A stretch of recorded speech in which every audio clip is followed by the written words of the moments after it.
Shalom les amis, alors on continue le Chot Tzadikim, la joie. Ceux qui ont le livre devant eux, on est page 83. On va parler aujourd'hui de bitachon, de confiance en Hachem et de Emouna, et de la croyance. À bitachon yefshar belo Emouna, évidemment on ne peut pas avoir confiance en Hachem si on n'a pas une croyance profonde. Comme c'est écrit, Vifteru becha viodeh shemecha, on a confiance dans ceux qui connaissent ton nom.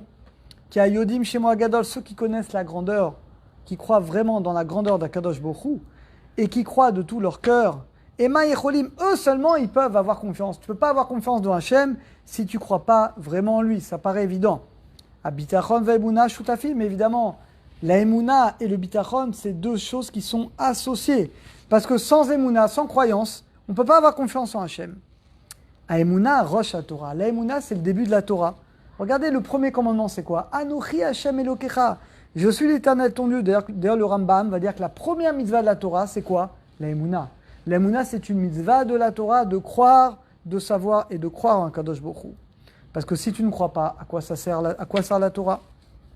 Au Bisman Shadam Amin, quand un homme y croit du plus profond de son cœur, que c'est Hachem qui dirige tout, qu'il y a une récompense, il y a une punition selon nos actions. Alors dans ce cas-là, toute la vie, elle change. Regardez ce qu'il dit. Tous les voleurs, pourquoi ils volent? Parce qu'ils ont la Emouna qui ne vont pas se faire attraper. Regarde aujourd'hui tous les gens qui sont dans le Forex, dans, je sais pas, le CO2, c'est plus ça, dans des vols. Pourquoi ils se permettent de faire ça? Ils disent ça va, ils ne vont pas nous attraper, on est ici, etc. Alors qu'ils font Chidoul Hachem, ils profanent le monde Hachem, ils reviendront en Gilgoul pour réparer tellement c'est grave. Mais pourquoi ils volent? Parce qu'ils ont confiance qu'ils ne vont pas se faire attraper. Et bien regardez ce qu'il dit. Gamarote, nous on est pareil les amis. Quand on faute, pourquoi on faute? Au fond, on n'est pas convaincu de la gravité de ce qu'on fait. Si on était convaincu de la gravité du Lachon Hara, et que Bémet, on détruit des manques quand on est du Lachon Hara, on provoque des choses terribles, on n'en dirait pas. On n'est pas convaincu, tout le monde dit du Lachon Hara, moi aussi j'en dis, etc. Et donc on se permet. Au fond, on n'est pas convaincu. Comme ce voleur, il n'est pas convaincu qu'il se fait attraper, c'est pour ça qu'il vole. Et bien, nous également, on se permet de faire certaines fautes, parce qu'on pense que c'est pas grave, on pense que, voilà, on oublie. Tzadik be'emunato eichye. Le tzadik, la mida qui inclut toute la Torah, c'est la emuna. Le tzadik qui vit avec la emuna. D'ailleurs, Avraham, on dit qu'il avait une emuna puissante à Kadosh Baruch Hu. Moshe Rabbeinu, il avait une emuna puissante. Gdola Torah, elle est grande la emuna devant Hachem. Bah regardez, par quel mérite on a chanté la Shira Azir Shi Moshe? Et par la emuna, Vayaminu B'Hashem Uv Moshe Avdo. On a eu la emuna dans Hachem. Et après, Azir Shi Moshe. Et après, on a chanté la Shira, on a eu le roi HaKodesh. Tout ça par quel mérite? Par le mérite de la Emouna. Pareil, on est sorti d'Égypte par quel mérite? Par le mérite de la Emouna. Donc la Emouna, la croyance profonde dans le maître du monde, c'est ça qui nous sort de tous les exils. Et c'est ça qui fait qu'un homme, il peut se lier à Kadosh Baruch Hu. Attends, maintenant, on revient à la Simcha. Et là, il va dire des choses extraordinaires sur la Simcha. Ama'amin Belev Shalem, quelqu'un qui croit vraiment dans le maître du monde. Usameach leolam. Et là, les amis, on va parler de ce qui nous manque le plus dans notre génération. Celui qui a vraiment la confiance dans Hachem, il est tout le temps heureux. Ou sauvel, et il supporte chaque chose. Parce qu'il sait que la parnassa, c'est Hachem qui l'envoie. La santé, c'est Hachem qui l'envoie. Donc il est heureux parce qu'il sait que tout, ça ne dépend pas de lui. Lui, il fait sa ishtadlout, il fait son effort. Mais c'est Hachem qui envoie. Regardez l'exemple qu'il va donner. Comme un malade.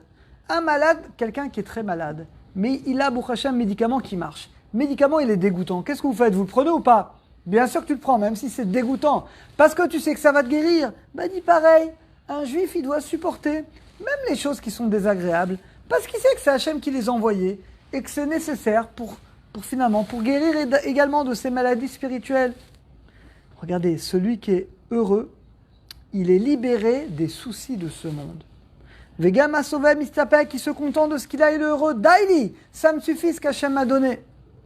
Vata, regarde. Asimcha kolelet akol. Regardez ce qu'il dit. La joie, elle inclut tout. Toutes les bonnes midotes, tout inclus dans la joie. Pourquoi? Qui colle à dame doek? Parce que malheureusement, les amis, le mal de notre génération, c'est quoi? On est tous inquiets. Qui peut me dire, Bémet, qu'il n'est pas inquiet? Tout le monde est inquiet. Il est inquiet de la parnassa, il est inquiet de la santé, il est inquiet de son conjoint, celui qui n'est pas marié, est-ce que je vais me marier, celui qui est marié, etc. Et ses enfants. Tout le monde est inquiet. El nomenoucha, donc tu n'as jamais de repos, tu es tout le temps inquiet, tu as tout le temps peur. Ça, c'est parce qu'on n'a pas de bitachon. On a l'Emouna, mais on n'a pas de bitachon. Donc on doit développer cette confiance dans le maître du monde. Et même dans la parnassa, Tamid, le juif, il veut toujours gagner plus. Tu as 100, tu veux 200. Tu as 1000, tu veux une telle maison, tu veux racheter une plus grande. Telle voiture, tu veux une deuxième. C'est comme ça. On ne se contente pas de ce qu'Hachem nous a donné. La reine, celui qui est sa mère, celui qui est heureux de ce qu'Hachem lui a donné, il est Achir, comme dit la Mishnah dans Pirkei Avot, il est riche. Qui est l'homme riche? Celui qui est heureux de ce qu'Hachem lui donne, même s'il n'a pas beaucoup. Mais il est heureux parce qu'il sait que c'est ça ce qu'Hachem lui a donné, c'est sa part. Vechen katu chel ki Hachem, c'est ma part. Ismach lem evaksha, c'est plein de psukim qui montrent que celui qui est heureux, c'est celui qui est heureux ce qu'Hachem lui a donné. Amida, cette mida de joie, on la trouve essentiellement chez les tzadikim. Pourtant, ce n'est pas les plus riches, mais c'est les gens les plus heureux. Parce qu'ils savent que tout vient d'Hachem. On fait ishtadlout, mais on ne va pas se rendre dingue, parce que la santé, on voit bien en ce moment, ça ne dépend pas de nous, ça dépend d'Hachem. Je fais attention, évidemment, je prends mes précautions, mais ça dépend d'Hachem. La parnassa, ça dépend d'Hachem. Les enfants, ça dépend d'Hachem. Le mariage, ça dépend d'Hachem. Tout ça dépend d'Akadosh Baruch Hu. Donc finalement, on peut être heureux parce qu'on se met dans les mains, finalement, du maître du monde. Comme un bébé. Est-ce que tu as vu un bébé qui est triste? Non, s'il pleure parce qu'il a faim ou il est sale, mais il sait que sa mère, elle va s'occuper de lui. Et banim, on est les enfants d'Hachem. Donc on sait que notre Père, c'est lui qui s'occupe de nous. Et donc ça ne sert à rien d'être triste. Mais au contraire, on doit être joyeux. Et on montre comme ça qu'on a une profonde confiance dans le maître du monde. Il dit, un homme, il doit être joyeux encore plus dans la Torah. Au moment où on fait une mitzvah, on doit être tellement joyeux qu'on a le mérite de faire des mitzvot. Mais vous vous rendez compte quelle route? Imaginez, nous, on serait nés, on ne serait pas juif. Imaginez quelqu'un qui n'est pas juif, il n'a pas Torah, ou un juif malheureusement qui est loin. Il n'a pas le mode d'emploi du monde, il n'a pas le GPS. Mais combien sa vie, elle est triste, il ne comprend rien, sa vie. Quand il est heureux, il sourit. Quand il n'est pas content, et le reste du temps, il n'est pas content, il fait la tronche. Il ne comprend pas ce qui lui arrive. Nous, on a la Torah, on a le mode d'emploi. On comprend, on sait qu'Hachem nous aime et ce qu'il nous envoie, c'est pour notre bien. Donc, toutes les mitzvot, on les fait besimcha, on les fait avec joie. Et là, regardez ce qu'il va dire. Quand tu fais une mitzvah avec joie, yesh to sarat, un mérite 1000 fois plus grand que celui qui le fait par contrainte. Imaginez ce matin, on était 30 personnes, on a prié Béminyan, voilà, dans la terrasse, on a prié. Imaginez, il y en a qui sont venus avec joie, parce que tu vas parler au maître du monde. Il y en a qui viennent parce qu'il a peur, il dit si je viens pas prier, j'ai peur de tomber malade, j'ai peur d'avoir le virus, j'ai peur de déposer le bilan, les temps sont durs. Celui qui vient prier Bessimcha, il a 1000 fois plus de mérite que celui qui vient avec l'angoisse. Et c'est vrai pour toutes les mitzvot, dans l'étude de la Torah, la tzedaka, tu vas aider quelqu'un. Vous vous rendez compte? C'est que ce qui compte, c'est pas la quantité des mitzvot. Ce qui compte, c'est la qualité de nos mitzvot. Combien de cœur tu vas mettre? Combien de joie tu vas mettre dans la mitzvah? Mais les amis, c'est extraordinaire ce qu'il dit. C'est dans Pirkei Avot de Rabbi Nathan, on voit la même chose. Avraham, alors l'exemple, Avraham et David Ameler, on voit qu'ils faisaient les mitzvot avec une grande joie. Ils étudiaient la Torah, ils chantaient à Kadosh Baruch Hu. Ils réussissaient. Pourquoi on ne réussit pas à nous, Chas Shalom? Vous savez pourquoi?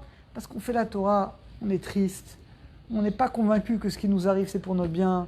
Regardez cette épidémie, c'est vrai que c'est difficile, mais si on est vraiment convaincu qu'Hachem, ce qu'il fait, c'est pour notre mieux. Bon, Hachem, alors c'est vrai qu'il y a des choses qui peuvent être difficiles. Mais bon, Hachem, il veut qu'on fasse tchouva sur la Shonara, il veut qu'on comprenne que la vie, c'est pas d'être dans son téléphone toute la journée, il veut qu'on comprenne qu'on doit prendre du temps pour notre famille, pour étudier la Torah. On doit comprendre le message qu'Hachem nous envoie, et qu'on a un masque sur la bouche pour faire attention à notre bouche. Il y a un message qui doit être clair, qu'on doit s'éloigner des gens 2 mètres, qu'il faut faire attention à pas trop se rapprocher des gens, ça crée beaucoup de problèmes. Donc il y a beaucoup de messages. Donc on doit remercier Hachem. Et quand tu vis comme ça, eh bien tu réussis. Tov vesholach hakadosh baruch hu. Et donc Hachem, le plus beau cadeau qu'il nous envoie, c'est la joie. Et là, notre cœur se remplit d'amour pour Hachem. Ou Mégalé, Hachem nous dévoile après des secrets de la Torah. Vetada kachota, elle a ici beaucoup de psukim. Keshe yoda tinyan, et quand tu vis vraiment avec joie, Hachem te dévoile des secrets et tu étudies la Torah. Et même dans ton inconscient, tu as l'amour d'Hachem. Colette, à chaque instant, Rosheket, tu désires te rapprocher d'Hachem. Ah, alors là, Hachem, il t'envoie la simcha. Alors c'est intéressant, on voit que la joie, c'est un cadeau qu'Hachem envoie. Mais attention, on doit faire l'effort. C'est pas naturel, parce qu'un homme, naturellement, il peut très facilement tomber dans la tristesse. Et pourquoi ça m'arrive? Et c'est pas normal. Donc toi, tu dois faire l'effort de voir le bien, de remercier Hachem. Et quand toi, tu fais l'effort, Hachem te donne le plus beau cadeau, il te donne la joie à l'intérieur de ton cœur. Mais c'est vrai que ça demande, c'est pas, il faut qu'on nous on fasse des efforts. Va lève et ton cœur va s'enflammer tellement tu aimes Hachem, tellement tu veux étudier la Torah, tu veux prier. Comme David Ameler, Sas, Asim Bachem, il se réjouit en Hachem. Ashrei, heureux l'homme qui mérite cette joie. Ena, parce que la Shrina, la présence divine, la Gemara nous dit, ne réside que dans la joie. Et à tel point, la Gemara va dire, le roi HaKodesh, un prophète, il peut avoir la prophétie que dans la joie. C'est pour ça, nous dit le Rav, qu'on voit dans Melachim, une fois le prophète Eliyahu Hanavi, il a été réprimandé, le roi Achav, qui est un roi idolâtre. Il a éclaté. Il est énervé, il a dit, t'es un roi d'Israël, t'es un rachat, tu fais idolâtrie, tu fais fauter le peuple. Il s'est vraiment énervé contre lui. Et Hachem a enlevé son message, parce que quand t'es énervé, tu peux plus être prophète. Qu'est-ce qu'il a fait Eliyahu Hanavi d'après toi? Il a fait quoi? Eh ben, il a demandé à Yitro Amir de venir. Ils ont commencé à jouer de la guitare, ils ont joué de la flûte, ils ont commencé à jouer de la musique. Et là, une fois qu'il y a eu la musique, il s'est réjoui. Et la présence divine est revenue et il a pu dire le message d'Akadosh Baruch Hu. Donc on voit, les amis, c'est extraordinaire. Pour être proche d'Hachem, il y a un seul remède, c'est la simcha. Sinon, on est joyeux dans la Torah, dans la vie, dans tout, on est joyeux. On remercie Hachem, et bien tu es proche d'Hachem. Mais si on est triste, si on fait les mitzvot parce qu'il faut les faire, mais au fond, il n'y a pas de cœur, il n'y a pas de joie, et bien on est loin d'Akadosh Baruch Hu.